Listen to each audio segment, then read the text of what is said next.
Hallo Retro-Freunde, hallo Masters of the Universe Fans. Es gibt wieder Neuigkeiten in Sachen Masters of the Universe Figuren als auch Fancomics und das möchte ich euch natürlich nicht vorenthalten.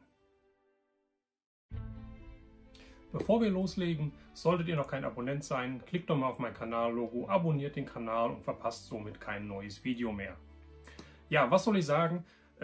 Ich habe es ja schon mal erwähnt, kein Tag oder fast kein Tag vergeht, an dem es nicht irgendwas Neues zu den Masters of the Universe gibt. Und jetzt ist es wieder passiert. Im Netz sind wieder Bilder aufgetaucht von neuen Figuren. Und die möchte ich euch, wie gesagt, nicht vorenthalten.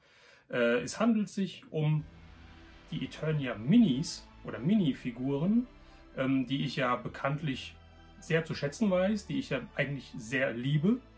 Ja, jetzt sind wieder neue rausgekommen und zwar anscheinend zu der neuen Netflix-Serie von Kevin Smith, der Masters of the Universe Revelation. Und diese Figuren möchte ich jetzt, wie gesagt, es sind Netzfunde, die Bilder, möchte ich jetzt mit euch einmal kurz angucken, die Figuren oder die Bilder kurz besprechen und dann natürlich auch eure Meinung wissen. Und ich würde sagen, wir fangen einfach an mit dem ersten Bild. Ich blende das jetzt einfach wieder ein. Und auf dem ersten Bild, wie ihr seht, ist Beastman zu sehen. Beastman kommt ja auch in dem Revelation Cartoon vor.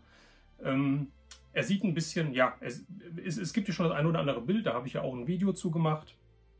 Und es ist eine typische Minifigur, ja, wie man sie von den Eternia Minis kennt. Ja, er hat die Peitsche, ja, er sieht halt ein bisschen verformter aus, ja. Er ist nicht so ganz kräftig orange, hat relativ gelbe Zähne, ja, aber ist halt ein Biest und hat so, ja, ich weiß es auch nicht, ja, wie so 3 Zöpfe am Kinn, den Kragen und so weiter, beziehungsweise die Haare hinten, ja, also eine typische Minifigur, einen blauen Lendenschurz, einen blauen Gürtel und ja, sonst eigentlich kein weiteres Zubehör. Ja, es gibt noch keine Bilder in Blister, also man weiß nicht, kommt sie im Blister, kommt sie im Revelation Blister oder kommt sie vielleicht in irgendeiner Art Blindbox. Ja, das bleibt es abzuwarten. Ja, über den Augen, ja, die Augenbrauen sehen so auch so ein bisschen, ich weiß nicht, so ein bisschen komisch aus. Ja, sieht aus, als hätte er so eine Kriegsbemalung. Ja, wie gesagt, es ist das erste Bild. Mal schauen, wenn neue Bilder auftauchen, wenn detailliertere Bilder vielleicht auftauchen und dann mal sehen, ob der mir dann besser gefällt. Aktuell bin ich etwas zwiegespalten. Die nächste Figur, die, ja, ich weiß nicht, ob es geleakt worden ist oder auf jeden Fall von der Bilder erschienen sind, ist, man erkennt es ist Whiplash oder Whiplash. Ich habe früher immer als Kind immer Whiplash zu der Vintage-Figur gesagt, deswegen heißt er auch bei mir weiterhin Whiplash. Aber er ist ein bisschen modernisiert. Ja, und diese Figur habe ich in den Netflix-Ankündigungsbildern zu dem Kevin Smith, wie gesagt, Revelation, zu der Serie, noch nicht gesehen. Hier, wie gesagt, ist anscheinend das erste Bild anhand von einer Minifigur rausgekommen. Er hat seinen Speer dabei. Ja, ansonsten sieht er aber sehr modernisiert aus. Er hat ja den Irokesen, sein Schwanz sieht nach einer, ja, er hat hinten wie so eine Keule dran, sage ich mal. Ja. Er hat die Rüstung ein bisschen anders, er hat mehr Rüstung an. Ja, er hat diese Schulterpolster, er hat die Arme, ja, den Schutz an den Armen, ja, und was man sieht, er hat anscheinend nur ein Auge, ja, ich weiß nicht, er hat wahrscheinlich eine Augenklappe oder ist das vielleicht irgendwas davor, das ist wie so ein Nachtsichtgerät oder was auch immer, ein Laser oder was auch immer ist, ja, bleibt abzuwarten, ja, ich denke mal, das werden wir erst erfahren, wenn die Kevin Smith Serie wirklich jetzt rauskommt, wenn die ersten 5 Folgen gelauncht werden. Aber die Figur, muss ich sagen, gefällt mir sehr gut. Ja, gefällt mir besser als der Beastman. Auch wenn sie halt komplett, ja, für mich eigentlich komplett anders aussieht wie der Whiplash, den ich kenne. Ja, oder den ich aus der Kindheit halt hatte. Wenn wir zur nächsten Figur gehen, ein alter Bekannter, Fisto. Fisto mit seinem, ja, Doppelschwert, ja, was bekannt ist mit seiner Faust, mit seiner eisernen Faust. Und er sieht ein bisschen gestylter aus. Ja, also der sieht sehr nah an der Vintage-Figur aus oder liegt an der Vintage-Figur.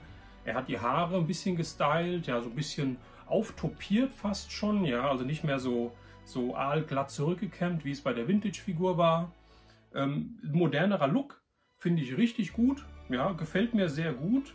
Hat einen richtig kräftigen Vollbart, ja, der auch ein bisschen sieht aus, als ob er topiert wäre. Ja, also moderner Look von Fisto. Ansonsten hat seine Standardrüstung, seine lilane Rüstung an. Ja, und finde ich eigentlich eine gelungene Figur. Wie gesagt, es wurde nicht allzu viel verändert. Ja, lediglich halt, er war mal beim Friseur. Aber das soll er ja auch mal nach 40 Jahren, ja, also darf er ja ruhig mal. Die nächste Figur, die dann rausgekommen ist, oder wo ich das Bild halt von gefunden habe, ist der Skeletor in der Skelegott-Variante. Ich weiß nicht, ob man das so richtig ausspricht. Ja, auch das wird man wahrscheinlich dann im Cartoon halt sehen. Und zwar hat er hier seinen Widderstab dabei. Und das ist ja die Figur, die auch in der von Mattel in der Revelation-Figurenreihe schon angekündigt wurde. Da hatte ich ja auch ein Video zu gemacht. Und ja, was soll ich sagen? Also, nach wie vor, ich gehe davon aus, wenn ich mir diesen Skeletor oder den Skelegott angucke, ja, er hat die Hörner am Helm, ja, oder vielleicht kommen sie auch aus seinem Kopf raus, ja, aber ich denke mal eher, das ist der Helm, die Widderhörner, so denke ich es halt, von seinem Stab vielleicht, ja, und er hat halt auf der Brust das Emblem, das Haar oder das Kreuz, ja, was halt He-Man auch auf der Brust hat, von daher auch mit dem Namen in Verbindung dann, ist nach wie vor meine Theorie, dass dieser Skeletor der Skeletor ist, der Castle Grayskull wirklich eingenommen hat, der Herrscher von Eternia ist, zumindest für eine gewisse Zeit lang, bis He-Man ihn wieder streitig macht, hoffentlich. Aber ich denke mal, das ist der verwandelte Skeletor, der halt dann die Macht von Grayskull auslebt, zu spüren bekommt, wie auch immer. Ja, hat einen Umhang, wie gesagt, noch oben, hat diese an den Armen halt, an den Schultern, diese Protektoren nenne ich es einfach mal, hat die Handschuhe, hat schwarze Handschuhe an, kleiner Skelegott. Die nächste Figur, beziehungsweise die nächsten beiden Figuren sind wieder Sets. Ja, und zwar ist es einmal Fisto auf Stridor. Finde ich sehr gelungen. Also Stridor, also ich mag ja die, wie gesagt, ich wiederhole mich gerne, die Eternia Minis. Ja, ich habe ja auch die 2 Sets, Skeletor und Roton und He-Man mit dem Road Ripper oder Ground Ripper. Und das ist jetzt ein weiteres Set, wahrscheinlich aber zu der Revelation-Serie. Das heißt, auch Stridor wird eine Rolle spielen bei den Revelation. Stridor sieht sehr klassisch aus, ja, hat den Kopfschutz, ja, von den Farben her sehr klassisch gehalten, wie der Vintage Stridor.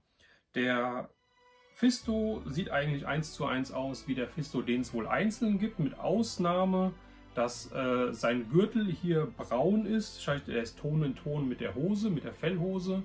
Und bei dem einzelnen Fisto sieht es zumindest so aus, als wäre der Gürtel lila, passend zu seinen Schuhen und zu seiner Rüstung. Ja, ansonsten ist diese Figur gleich. Es ist eine geringe Abweichung in der Farbe. Das wird wieder so ein Set sein, wie es bei den anderen halt auch war, wie es auch bei dem He-Man, bei dem Skeletor war mit den Fahrzeugen. Ja, minimal haben sie da in der Figur irgendwas von der Farbe geändert und somit ist es halt eine weitere Variante. Die letzte Figur aus dieser Reihe ist dann wieder der Beastman. Und der Beastman kommt auf dem War Sled. Ja, sieht so ein bisschen aus wie der Sky Sled für die Bösen. Und auch hier ist es so, der Beastman hat geringe Farbabweichungen. Ja, sein Bart hat eine andere, oder sein Kinn mit den 3 Zotteln, die er da hängen hat eine andere Farbe. Und halt auch, ja, der Gürtel ist anders. Ja. Ansonsten, wie gesagt, auch wieder dieselbe Figur. Er hat jetzt hier keine Peitsche dabei. Ja, vielleicht ist sie jetzt nicht dabei, dafür ist das Fahrzeug dabei. Das Fahrzeug sieht ganz okay aus. Ist jetzt nicht so mein Fall, muss ich sagen. Aber ich bin gespannt auf diese Figur. Ja, das war es von den neuen, heißen sie jetzt Eternia Minis oder heißen sie jetzt Revelation Minis? Es bleibt spannend. Was ist euer Eindruck? Schreibt es mal in die Kommentare. Was denkt ihr? Ich persönlich muss jetzt sagen, ich mag die Eternia Mini sehr, sehr gerne. Allerdings bin ich mir zum aktuellen Stand nicht wirklich sicher, ob ich mir jetzt auch diese Minis halt holen werde. Ich bin froh, dass Mattel Masters of the Universe Figuren rausbringt. Ich habe es ja schon mehrmals in verschiedenen Videos erwähnt, dass wir halt nach so langer Zeit immer noch Masters of the Universe Figuren bekommen, auch in der Vielzahl. Ja, aber es kommen jetzt zu dem Revelation Cartoon, kommen jetzt Revelation Figuren, was ich super finde, was ich klasse finde, in einer gesonderten Card oder in einer gesonderten Box. Ja, also nicht einheitlich mit den Origins oder mit den Vintage-Figuren, sondern die haben halt eine blaue Umverpackung, ja, sind in einer Box drin. Und jetzt bringt Mattel anscheinend auch noch Minifiguren zu der Revelation-Serie. Das heißt, 2 Figuren-Serien zu der neuen Serie. Ich bin mir nicht so sicher. Die Zeit wird es zeigen, ja, wann die Figuren rauskommen, was sie kosten, ob sie halt auch 5,99 um den Dreh rum kosten, wie die normalen Eternia Minis. Oder halt 11,99 mit dem Fahrzeug dabei. Es bleibt spannend. Ja, aktuell kann ich nicht sagen, ob ich sie mir so holen werde oder nicht. Ich werde abwarten, glaube ich. Ja, sagen euch Mikrofiguren was? Mir nicht. Ja, aber es wurden Bilder geleakt. Jetzt muss ich gerade mal gucken. Und zwar habe ich Bilder gezeigt. Und zwar war das von DAT Figures, ja, also DAT Figuren. Auf Instagram habe ich das gefunden. Ja, ist anscheinend ein Instagram-Kanal aus den USA. Die haben ja Mikrofiguren anscheinend im Laden gefunden. Ja, waren mir bisher noch gar kein Begriff, wusste ich noch gar nichts von. Ja, auch hier jetzt das Bild. Das erste Bild, was ich hier davon gefunden habe, zeigt die 5 Figuren, ja, die anscheinend rauskommen, die vielleicht in der ersten Wave drin sind. Ja, es ist He-Man, Skeletor, Orko, Man-at-Arms und Merman. Ja, auch wieder offizielle Mattel-Figuren. Das heißt, Mattel wird eine weitere Reihe, noch eine weitere Figurenreihe rausbringen. Ja, oder bringt sie ja schon raus, weil die Bilder sind ja da. Von den Masters of the Universe wieder auf einer klassischen Karte, ja, wie die Vintage-Figuren, wie die Origins-Figuren. Wenn man auf dem zweiten Bild mal guckt, was ich gefunden habe, ja, da hängen sie schon im Regal und da sieht man auch die Größe. Das sind halt Mikrofiguren, also keine Ahnung, wie groß die sein werden, vielleicht hier in dieser Größe. Sie scheinen nicht beweglich zu sein, das heißt, sie scheinen in Pose zu stehen. Habe ich, wie gesagt, noch nie was von gehört. Wenn ihr die kennt, wenn ihr da schon mal irgendwas gesehen habt, wenn ihr irgendwelche Ankündigungen gehört habt, wann kommen die raus, schreibt es mal in die Kommentare, interessiert mich, lasst es mich wissen. Ich bin da, muss ich ganz ehrlich sagen, bei denen bin ich jetzt ein bisschen zwiegespalten. Ich weiß nicht, ob das notwendig war, diese Figuren jetzt nochmal so rauszubringen oder nicht. Ich lasse mich auch hier überraschen. Ja, ich bin, wie gesagt, sehr offen, sehr positiv eingestellt. Aber wenn jetzt noch 5 Varianten oder 5 verschiedene oder 4 verschiedene Figurenreihen rauskommen, muss man wirklich so langsam überlegen, ob man sich nicht doch vielleicht auf eine konzentriert, ja, und auf eine fokussiert. Ja, oder ob man halt wirklich Cherry-Picking macht. Das heißt, ob ich mir von jeder Reihe, die draußen ist, ja, nur die Figuren hole, die ich haben möchte. Wie ihr ja wisst, ich wollte mir von den Origins ein Full-Set holen. Ein Full-Set ist für mich dann allerdings halt ein Set aus allen Figuren, die halt auf dem europäischen Markt erschienen sind, exklusive die Exclusives, ja, also die nehme ich davon aus. Die brauche ich dann in dem Fall nicht, ja, weil die sind mir zu teuer. Die sind ja limitiert, die es vielleicht auch bei uns hier nicht gibt. Ja, die werde ich mir halt auch nicht zulegen. Ausnahmen war jetzt halt das Rise of Evil Pack und der Flocked Panther, die hatte ich mir mal vorbestellt. Ja, aber wenn das in Zukunft so weitergeht, dass halt, ja, wie jetzt auf der PowerCon wieder 4, 5 Figuren rauskommen oder Sets rauskommen, die du hier nie kriegst, es sei denn, du bezahlst halt einen Schweinepreis, die schließe ich da aus. Wie gesagt, alle Figuren, die in Europa rauskommen, die im deutschen Handel erhältlich sind, die hole ich mir bei den Origins. Das ist nach wie vor mein Ziel und das ist auch für mich dann das Fullset. Ja. Aber wie gesagt, lasst mich gerne mal wissen, was denkt ihr darüber? Ja? Holt ihr euch alles, solange Masters draufsteht? Ja, macht ihr Cherry-Picking oder ja, fokussiert ihr euch auf eine Line? Schreibt es mal in die Kommentare und lasst es mich wissen. Ja, das waren die Figuren-News in kurz und knapp. Die neue oder die weitere News, die ich habe, ist, es gibt ein neues Fanprojekt oder einen neuen Fan-Comic. Ja, den habe ich jetzt erhalten, und zwar von dem Nino Ade. Der hat einen Aufruf gemacht. Ich habe es auf Facebook gesehen, in diversen Motu-Gruppen, ja, wo ich drin bin. Ja, hat er gesagt, hier Fanprojekt, wir machen einen Comic. Und ich habe ihn dann vorbestellt. Ja, das waren 7 € plus Versand, glaube ich. Ja, und der Comic kam jetzt an. Und zwar, ich zeige euch mal kurz. Es handelt sich um einen Lords of Power Comic. Ja, die Lords of Power waren ja war ja der Name der Masters of the Universe, bevor er Masters of the Universe wurde. Das heißt, eigentlich haben sie ja einen anderen Namen sich überlegt. Die guten Creators im Hintergrund von Mattel haben dann aber mit diversen Differenzen den Namen abgeändert auf Masters of the Universe. Ja, der Nino hat dann gesagt, hier, so habe ich es verstanden, halt, er möchte halt gerne diese Lords of Power Geschichte erzählen. Ich spoiler nicht, ja, also ich erwähne jetzt nichts, was den Inhalt angeht. Ja, ein ausführliches Review zu dem Comic übrigens findet ihr auf dem Kanal von Zodax Zeittresor. Schöne Grüße an dich. Ja, der hat da wirklich dieses Comic auseinandergenommen, ja, und finde ich richtig klasse, hat mir sehr gut gefallen. Schau da mal rein. Und ich möchte halt lediglich halt auf das Heft selbst eingehen. Ich finde, also Nino ist wohl verantwortlich für die Story als auch für die Zeichnungen. Und ich muss sagen, beides ist perfekt. Beides ist richtig klasse. Ja, wie gesagt, ich finde das Heft richtig toll. Ich finde die Zeichnungen richtig toll.